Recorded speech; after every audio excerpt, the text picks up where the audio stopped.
Is utopia even possible? The question of whether utopia is possible strikes at the very heart of what it means to be human. When we speak of utopia, we are invoking a concept that carries within itself a profound contradiction. The word itself, coined by Thomas More in 1516, plays with Greek roots to mean both good place and no place, suggesting from its very etymology that perfection might be simultaneously desirable and impossible.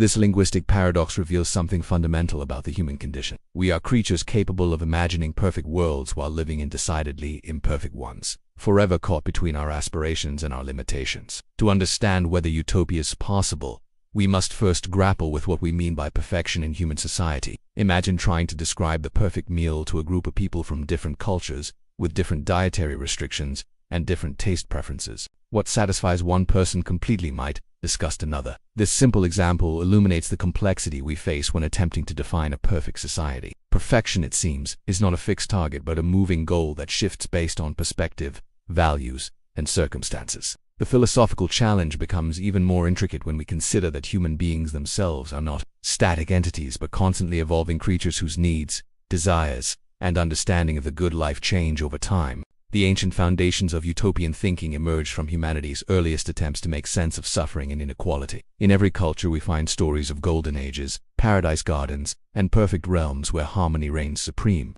These mythological visions served a crucial psychological function, providing hope and meaning in the face of harsh realities. The Garden of Eden narrative, for instance, represents not just a religious teaching but a profound meditation on human nature itself. It suggests that perfection might have existed once but was lost through some fundamental flaw in human character. This pattern repeats across cultures.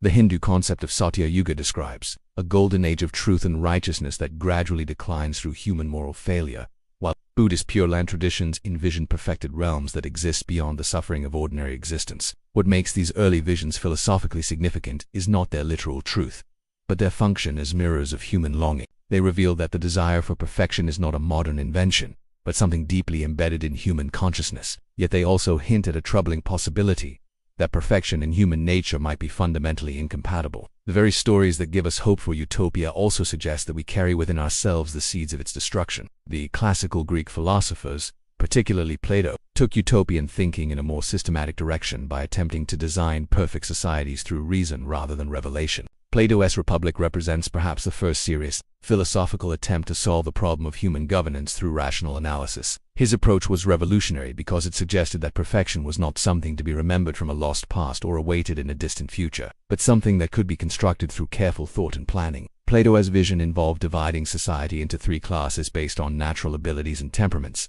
rulers who love wisdom, guardians who love honor, and producers who love material things. This wasn't merely a practical arrangement but reflected his understanding of the human soul itself, which he believed contained corresponding elements of reason, spirit, and appetite. The brilliance of Plato's approach lies in how he tackled the fundamental problem of human selfishness, recognizing that personal interest often conflicts with the common good. He proposed that the ruling class should own no private property and share everything in common, including spouses and children. By eliminating private attachments, he hoped to create rulers whose only concern would be the welfare of the whole society. This radical solution reveals something profound about the utopian dilemma. Achieving perfection might require sacrificing elements of human experience that we consider essential to a meaningful life. The question becomes whether a perfect society that eliminates love, family bonds, and personal achievement is still recognizably human. Aristotle's critique of his teacher Plato opened up another crucial dimension of utopian thinking. Where Plato sought ideal perfection, Aristotle argued for practical wisdom that recognizes human limitations. He suggested that the best achievable society would be one that allows human flourishing within realistic constraints, rather than demanding impossible transformations of human nature. This disagreement between the two greatest ancient philosophers established a tension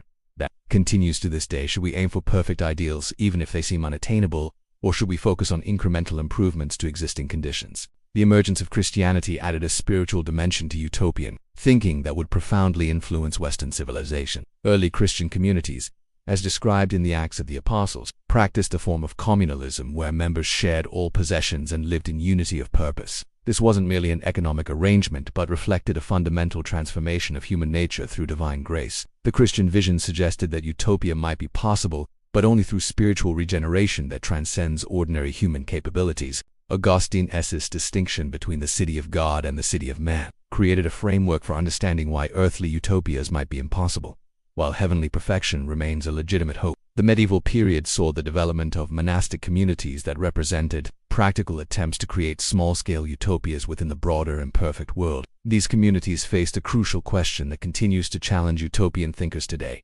Can perfect societies exist only in isolation from the corrupting influences of the larger world? The monastic experience suggests both the possibilities and limitations of utopian experiments. On one hand, dedicated communities of like-minded individuals could achieve remarkable degrees of harmony, self-sufficiency, and spiritual development. On the other hand, their success seemed to depend on withdrawal from the complexities of ordinary social life, raising questions about whether their model could ever be scaled up to encompass entire societies. The Renaissance brought a renewed confidence in human reason and capability that found expression in Thomas More's Utopia, which gave the concept its modern name. More's vision was revolutionary because it suggested rational planning and good institutions could overcome the traditional sources of human conflict. His imaginary island nation eliminated private property, religious conflict, and most forms of inequality through carefully designed social arrangements. Citizens worked only 6 hours a day, pursued education and cultural activities in their leisure time, and lived in harmony under wise governance. What made More's vision particularly compelling was its attention to practical details: how work would be organized, how conflicts would be resolved, how leaders would be chosen. This systematic approach suggested that utopia was not just a beautiful dream but a potentially achievable goal. However, More's Utopia also revealed troubling aspects of perfectionist thinking that would plague later utopian experiments. His ideal society required strict control over individual behavior, including regulations on dress, travel, and even conversation. Citizens who deviated from prescribed norms faced punishment or exile. The perfect society, it seemed, demanded the sacrifice of individual freedom for collective harmony. This trade-off between freedom and perfection would become one of the central philosophical challenges in evaluating utopian possibilities. The scientific revolution and Enlightenment period brought new optimism about human potential that profoundly influenced utopian thinking. Thinkers like Francis Bacon suggested that the systematic application of scientific method could not only unlock the secrets of nature, but also solve social problems. If human beings could cure diseases, harness natural forces, and extend their power over the physical world, why couldn't they also perfect their social arrangements? This scientific optimism provided a new foundation for utopian thinking based on reason, observation, and experimentation rather than tradition or revelation. The social contract theorists of this period attempted to solve political problems through rational analysis of human nature and social needs. Thomas Hobbes argued that human beings in their natural state live in a condition of war against all, making life solitary, poor, nasty, brutish, and short. His solution was an absolute sovereign who could impose order and security. While Hobbes didn't envision utopia in the traditional sense, his analysis suggested that proper institutional design could transform the human condition from misery to relative happiness and security. John Locke offered a more optimistic view of human nature, but still relied on rational institutional design to protect natural rights and promote the common good. Jean-Jacques Rousseau went further, arguing that human beings are naturally good but corrupted by bad institutions, suggesting that the right social arrangements could restore human innocence and virtue. These Enlightenment thinkers established the philosophical foundation for modern utopian thinking by suggesting that human nature, while flawed, could be perfected or at least greatly improved through rational social engineering. Immanuel Kant's vision of perpetual peace between nations represented perhaps the most ambitious Enlightenment utopian project, proposing that rational beings could eventually overcome their propensity for conflict through the development of republican governments and international law. Kant's moral philosophy suggested that human beings have the capacity for ethical development that could eventually lead to a world where moral duty rather than self-interest guides behavior. The 19th century witnessed the first large-scale attempts to implement utopian visions in practice through various socialist and communalist experiments. Thinkers like Henry de Saint-Simon, Charles Fourier, and Robert Owen moved beyond theoretical speculation to create actual communities designed to embody utopian principles. These experiments provided crucial evidence about the practical possibilities and limitations of perfectionist social arrangements. Owen's New Harmony community in Indiana, for example, attracted idealistic settlers committed to creating a society based on cooperation rather than competition, rational education rather than traditional authority, and equality rather than hierarchy. The failure of most 19th century utopian communities revealed important insights about the gap between utopian theory and practice. Many communities struggled with the problem of motivation. If all basic needs were guaranteed and rewards were distributed equally regardless of contribution, what would motivate people to work hard or innovate? Others faced conflicts over leadership, with charismatic founders sometimes becoming authoritarian rulers whose personal quirks became community law. The challenge of integrating new members while maintaining community culture proved particularly difficult, as did the question of how to deal with members who violated community norms or simply wanted to leave. Karl Marx's critique of these utopian socialists marked a crucial turning point in the history of utopian thinking. Marx argued that previous utopian thinkers had failed because they tried to impose their ideal visions on society without understanding the underlying economic and social forces that shape human behavior. His scientific socialism claimed to predict the inevitable development of human society toward a classless, stateless condition where each person would contribute according to their ability and receive according to their needs. Marx's vision was utopian in its ultimate goals, but claimed to be realistic in its method, arguing that perfection would emerge naturally from historical processes rather than being imposed by well-meaning reformers. The 20th century provided a horrifying test of utopian possibilities through the implementation of radical social experiments on a massive scale. The Soviet Union under Stalin, Nazi Germany under Hitler, Mao's China, and Pol Pot's Cambodia all claimed to be creating perfect societies but instead produced unprecedented levels of suffering and death. These totalitarian experiments revealed how utopian ambitions could become totalitarian nightmares when combined with concentrated power and ideological fanaticism. Hannah Arendt's analysis of totalitarianism showed how movements claiming to perfect humanity could end up destroying the very essence of human dignity and individuality. The failures of 20th century totalitarian utopias raise fundamental questions about the relationship between perfectionist goals and human freedom. Is it possible to create perfect societies while preserving individual liberty and dignity? The totalitarian experience suggests that the attempt to eliminate all sources of conflict and suffering might require such extensive control over human behavior that the resulting society, even if harmonious, would no longer be recognizably human. The perfect society might be achieved only by destroying what makes us human in the first place. However, the 20th century also saw successful examples of incremental progress toward more just and prosperous societies. The Scandinavian social democracies, for instance, achieved remarkable levels of equality, social welfare, and human development without sacrificing democratic freedoms or market economics. These societies suggest that while perfect utopia might be impossible, significant progress toward more utopian conditions is achievable through practical reform rather than revolutionary transformation. The psychological and anthropological evidence about human nature provides crucial insights into utopian possibilities. Evolutionary psychology suggests that human beings evolved in small groups, where cooperation within the group and competition between groups promoted survival. Our psychological architecture might be adapted for societies of hundreds rather than millions, which could explain why large-scale utopian projects often fail, while small communities sometimes succeed. Research on cooperation shows that humans are capable of remarkable altruism and self-sacrifice, but often only under specific conditions.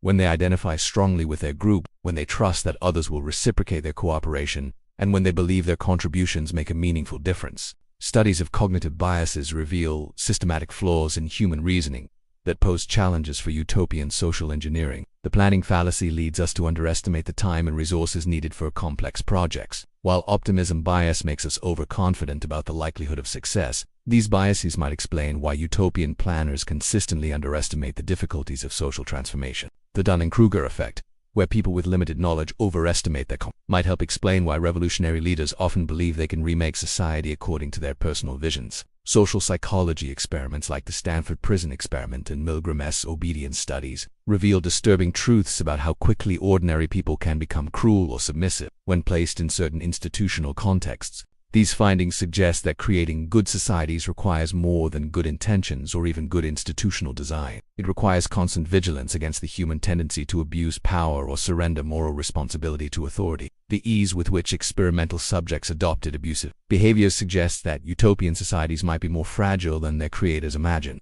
Anthropological evidence provides a mixed picture of human potential for cooperation and equality. Hunter-gatherer societies often display remarkable egalitarianism and sharing, suggesting that hierarchy and inequality are not inevitable features of human organization. However, the transition to agricultural societies consistently led to increased inequality and social stratification, perhaps because agriculture created storable wealth that could be accumulated and passed down through generations. This pattern suggests that certain technological and economic conditions might make equality easier or harder to maintain. The economic challenges to utopia center on fundamental questions about human motivation, information, and resource allocation. The socialist calculation debate of the early 20th century highlighted the difficulty of organizing complex economies without market prices to signal supply and demand. Ludwig von Mises and Friedrich Hayek argued that central planners could never gather and process the vast amount of information needed to make efficient economic decisions, making socialist economies inevitably less productive than market systems. This efficiency gap might not matter in a post-scarcity world where abundance makes allocation problems irrelevant, but it poses serious challenges for utopian societies that must operate under conditions of relative scarcity. The problem of incentives presents another fundamental challenge. If utopian societies provide for everyone's needs regardless of their contribution, what motivates people to work hard, innovate, or take risks? Some utopian thinkers have argued that intrinsic motivation, social recognition, and the satisfaction of meaningful work could replace material incentives. Research on motivation supports this possibility to some extent, showing that people are indeed motivated by factors beyond monetary reward. However, the consistent failure of societies that eliminated material incentives suggests that intrinsic motivation alone might not be sufficient to maintain the productivity levels needed for modern civilization. The tragedy of the commons illustrates how individual rational behavior can lead to collectively irrational outcomes. When resources are shared in common, individuals have incentives to overuse them while bearing only a fraction of the costs. This dynamic appears in many contexts, from environmental degradation to free riding in group projects. Utopian societies must somehow solve this problem, either through institutional design that aligns individual and collective interests, or through cultural transformation that makes people genuinely care about collective welfare. Political obstacles to utopia stem from fundamental features of power and governance. Lord Acton's observation that power corrupts and absolute power corrupts absolutely reflects a deep truth about human psychology.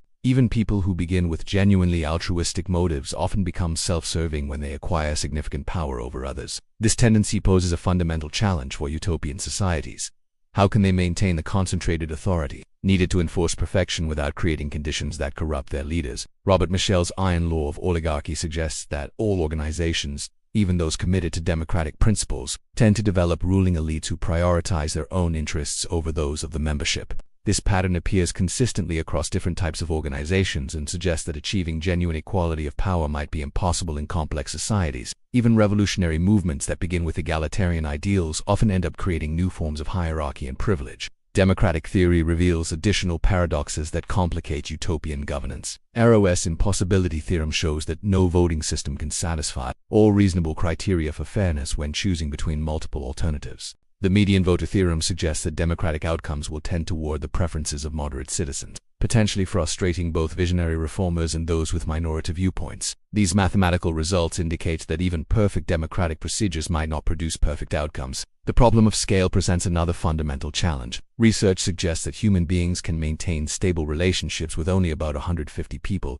known as Dunbar's number. Beyond this limit, relationships become more impersonal and require formal institutions to maintain cooperation. This finding might explain why small utopian communities sometimes succeed while large-scale utopian projects consistently fail. Perhaps perfect societies are only possible at scales that allow for genuine personal relationships among all members. Contemporary technological developments have inspired new forms of utopian thinking that attempt to overcome traditional limitations through artificial intelligence, blockchain technology, and global communication networks. Enthusiasts argue that artificial intelligence could solve the calculation problems that plagued socialist economies by processing vast amounts of information and making optimal allocation decisions. Blockchain technology might enable new forms of democratic governance that are more transparent and less corruptible than traditional political systems. Global communication networks could facilitate the coordination needed for worldwide cooperation on problems like climate change and poverty. However, these technological solutions face their own limitations and create new problems. Artificial intelligence systems reflect the biases of their creators and training data, potentially institutionalizing existing inequalities. The concentration of technological power in the hands of a few large corporations raises questions about whether digital technologies will democratize power or centralize it further. The global nature of technological systems makes them vulnerable to catastrophic failures that could affect billions of people simultaneously. Environmental considerations add another layer of complexity to utopian possibilities. The Earth's ecological systems have finite carrying capacity, which limits the number of people who can live at high material standards. Climate change, biodiversity loss, and resource depletion suggest that any future utopia must be sustainable over long time periods. This requirement might necessitate significant changes in human behavior and expectations, particularly in wealthy societies accustomed to high levels of material consumption. Some environmental thinkers argue for degrowth strategies that prioritize well-being over economic growth, but these approaches face the challenge of maintaining technological civilization while reducing resource use. Others advocate for technological solutions like renewable energy and circular economy approaches, but these strategies might not be sufficient to achieve sustainability at current population levels and growth rates. The philosophical arguments against utopia center on fundamental questions about human nature, knowledge, and values. Isaiah Berlin's concept of value pluralism suggests that human beings hold multiple values that cannot be perfectly reconciled. Freedom and equality, for instance, often conflict in ways that require tragic choices rather than perfect solutions. Security and liberty create similar tensions, as do individual fulfillment and community solidarity. If these conflicts are inherent in the human condition rather than problems to be solved, then perfect harmony might be impossible in principle. The knowledge problem extends beyond economics to encompass all aspects of social planning. Karl Popper argued that the complexity of social systems makes it impossible to predict the consequences of large-scale interventions. Complex adaptive systems like human societies exhibit emergent properties that cannot be understood by analyzing their individual components. Small changes can have large consequences, while large interventions sometimes produce no lasting change at all. This unpredictability suggests that utopian social engineering is likely to fail regardless of the good intentions of its architects. The meaning problem addresses whether human beings could find fulfillment in a perfect world. Viktor Frankl's experiences in Nazi concentration camps led him to conclude that meaning comes from struggle and choice rather than satisfaction and ease. If he is correct, then eliminating suffering might also eliminate the conditions that make life meaningful. The hedonic treadmill phenomenon, where people adapt to improved conditions and return to baseline happiness levels, suggests that even successful utopian reforms might not produce lasting increases in human well. Arguments for utopian possibility counter these objections by pointing to evidence of moral progress throughout human history. Steven Pinker's analysis of violence shows significant declines in warfare, murder, and other forms of physical harm over centuries and millennia. The expansion of human rights, the abolition of slavery, the extension of education and healthcare, and the reduction of extreme poverty all suggest that human societies can indeed improve over time. These improvements might not constitute perfect utopia, but they demonstrate that significant progress toward more utopian conditions is possible. Technological optimists argue that future breakthroughs could overcome traditional scarcities and limitations. Post-scarcity economics through automation might eliminate the need for most human labor while providing abundance for all. Medical advances could extend healthy human lifespans indefinitely, reducing the urgency that drives much conflict and competition. Communication technologies might enable new forms of collective intelligence that surpass the capabilities of individual human reasoning. The incremental improvement model suggests that perfect utopia might be impossible, but that continuous progress toward better conditions is achievable. This approach emphasizes evidence-based policy, careful experimentation, and gradual reform rather than revolutionary transformation. Randomized controlled trials can test the effectiveness of different interventions, allowing societies to adopt successful innovations while avoiding harmful mistakes. This scientific approach to social improvement might not produce perfect societies, but it could lead to steady progress over time. Emergent complexity arguments suggest that cooperation and coordination can arise spontaneously from the interactions of self-interested individuals without central planning. Wikipedia demonstrates how thousands of volunteers can collaborate to create valuable public goods without traditional, hierarchical organization. Open-source software development, citizen science projects, and other forms of commons-based peer production show that human beings are capable of remarkable cooperation when conditions are right. The psychological requirements for utopia involve both individual development and social transformation. Abraham Maslow's hierarchy of needs suggests that people must satisfy basic physiological and safety needs before they can pursue higher goals like self-actualization and transcendence. A utopian society would need to provide material security for all members, while also creating opportunities for personal growth and meaningful contribution. This dual requirement highlights the complexity of human motivation and the need for utopian designs that address both material and spiritual dimensions of human welfare. Research in positive psychology identifies specific factors that contribute to human flourishing: positive emotions, engagement in meaningful activities, positive relationships, meaning and purpose, and achievement. A utopian society would need to maximize these factors for all members, which requires understanding not just what people need to avoid suffering, but what they need to thrive. This research suggests that utopia is not simply the absence of problems, but the presence of positive conditions that enable human potential to flourish. Social psychology research on intergroup contacts, superordinate goals, and perspective-taking provides insights into how societies might overcome the tribal instincts that create conflict between different groups. When people from different backgrounds work together toward common goals, prejudice and hostility often decrease. However, these effects require sustained contact under conditions of equality and mutual respect, which might be difficult to achieve in diverse societies with histories of conflict. Institutional design for utopian goals requires careful attention to how formal rules and informal norms shape human behavior. Constitutional frameworks need to balance competing values like freedom and order, equality and efficiency, majority rule and minority rights. Economic institutions must provide incentives for productive activity while ensuring fair distribution of benefits. Educational systems should develop both intellectual capabilities and moral character.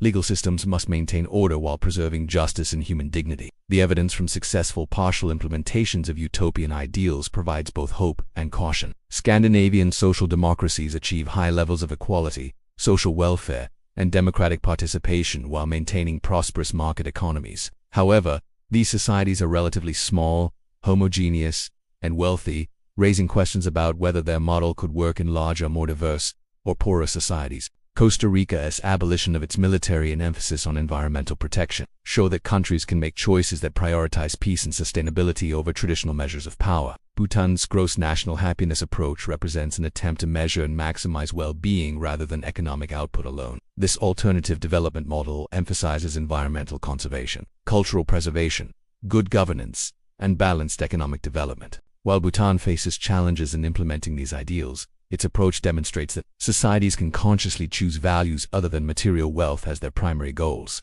The Kerala model in India shows how high levels of human development can be achieved even in relatively poor societies through investments in education, healthcare, and women's empowerment. Kerala's achievements in literacy, life expectancy, and infant mortality rival those of much wealthier societies, suggesting that good governance and smart policies might be more important than natural resources or initial wealth in promoting human welfare. The role of crisis and conflict in social development complicates simple utopian visions. Joseph Schumpeter's concept of creative destruction suggests that progress often requires the elimination of existing arrangements to make room for new innovations. This process is inherently disruptive and creates winners and losers, even when it produces net benefits over time. The question for utopian thinking is whether it is possible to achieve the benefits of creative destruction while minimizing its social costs. Dialectical theories of progress suggest that conflict and opposition might be necessary for social development. Without challenges to existing arrangements, societies might become stagnant and unable to adapt to changing conditions.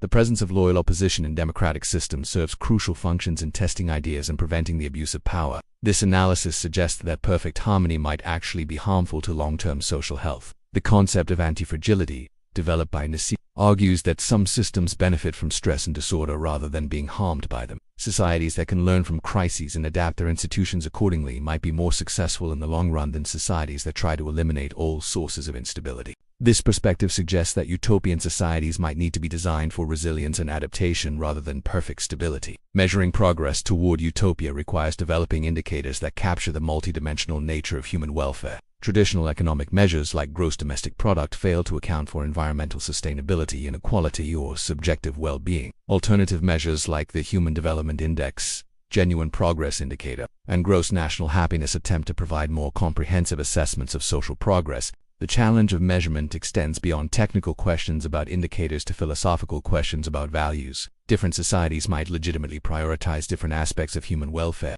making universal measures of progress problematic. Liberal societies might emphasize individual freedom and choice, while communitarian societies might prioritize social solidarity and cultural preservation. Religious societies might focus on spiritual development, while secular societies might emphasize material well-being and rational decision. Future scenarios for utopian development range from gradual reform through existing institutions to breakthrough transformations through new technologies or consciousness evolution. The gradual reform scenario emphasizes evidence-based policy, international cooperation, and incremental improvements in governance, education, and economic systems. This approach might not produce dramatic changes, but could lead to steady progress over generations. Breakthrough technology scenarios envision rapid transformation through artificial intelligence, genetic engineering, nanotechnology, or other emerging technologies. These possibilities could potentially overcome traditional constraints on human capability and social organization, but they also create new risks and uncertainties. The development of artificial general intelligence, for instance, could either solve many human problems or create existential threats to human survival. Consciousness evolution scenarios suggest that human psychological and spiritual development could eventually transcend current limitations. Widespread adoption of contemplative practices, development of empathy and compassion, or emergence of collective intelligence could transform human societies from within. While such scenarios might seem speculative, the rapid spread of ideas and practices through global communication networks makes cultural transformation more possible than in previous eras. Hybrid models acknowledge that different approaches to social organization might work better for different groups of people, rather than seeking one perfect society for everyone. This approach envisions multiple coexisting systems that allow voluntary association based on shared values and preferences. Decentralized governance networks could enable experimentation with different forms of social organization, while maintaining cooperation on global challenges. The synthesis of these various perspectives suggests that the question of whether utopia is possible cannot be answered with a simple yes or no. The possibility depends crucially on how we define utopia, what we understand about human nature, and what trade-offs we are willing to accept. Perfect societies that eliminate all conflict, suffering, and limitation appear to be impossible given current understanding of human psychology and social dynamics. However, significant progress toward more just, prosperous, and fulfilling societies clearly is possible, as demonstrated by historical improvements in human welfare. Perhaps the most mature approach to utopian thinking involves redefining perfection as a process rather than an outcome. Instead of seeking to create perfect societies that will endure unchanged, we might focus on creating societies that are capable of continuous learning, adaptation, and improvement. This approach acknowledges human limitations, while maintaining hope for ongoing progress. The value of utopian thinking lies not in its practical achievability, but in its function as moral imagination. By envisioning better worlds, we expand our sense of what is possible and motivate efforts to improve existing conditions. Utopian visions serve as navigational stars that give direction to reform efforts, even if they can never be reached.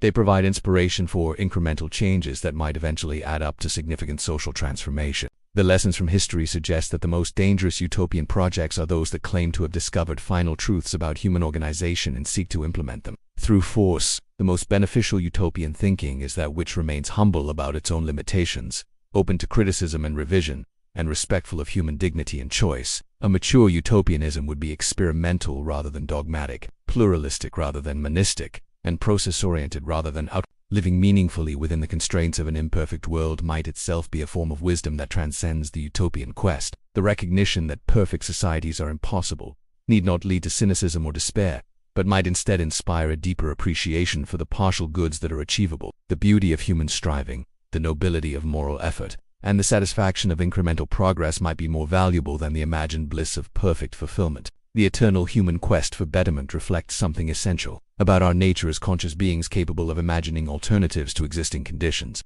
This capacity for moral imagination might be more important than any particular utopian vision it produces. The courage to keep trying to improve the world despite the impossibility of perfection represents a fundamental affirmation of human dignity and hope. In this sense, the question is not whether utopia is possible, but whether we can maintain the aspiration for something better while accepting the inevitable imperfections of human existence.